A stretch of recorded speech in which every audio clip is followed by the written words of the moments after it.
Civil engineering প্রযুক্তিবিদ্যার এমন একটি শাখা যার চাহিদা বিশ্বজুড়ে। সরকারি ও বেসরকারি ক্ষেত্রে নির্মাণগত নানা রকম পরিকল্পনা, নকশা, প্রকৌশল নির্ধারণ এবং নির্মিত পরিকাঠামোগুলির রক্ষণাবেক্ষণের দায়িত্বে থাকেন সিভিল ইঞ্জিনিয়ারগণ। ঠিক কয়টি সাবজেক্টের পড়াশোনা হয় এই ডিপার্টমেন্টে? কয় বছরের এই কোর্স? আর কি কি সুবিধা রয়েছে সিভিল ইঞ্জিনিয়ারিং পড়ার? চলুন এ সকল বিষয় বিস্তারিত জেনে নেই এনপিসির diploma in civil engineering department পর্যবেক্ষণের মাধ্যমে। বাংলাদেশ কারিগরি শিক্ষা বোর্ডের অধীনে এনপিসিতে রয়েছে 4 বছর মেয়াদী সিভিল ইঞ্জিনিয়ারিং কোর্স।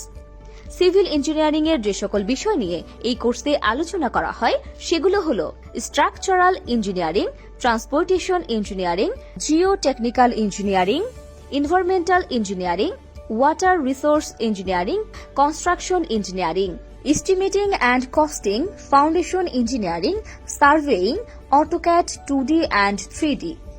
শুধু কোর্স শেষে সার্টিফিকেটের জন্যই নয়, শিক্ষার্থীদের কারিগরি দক্ষতা নিশ্চিতের লক্ষ্যে এনপিসিতে অত্যাধুনিক ল্যাবের মাধ্যমে হাতে কলমে শিক্ষাদান করা হয়।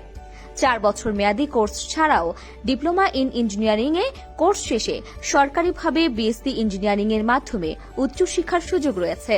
বিস্তারিত তথ্য জানতে সরাসরি চলে আসুন এনপিসির ক্যাম্পাসে।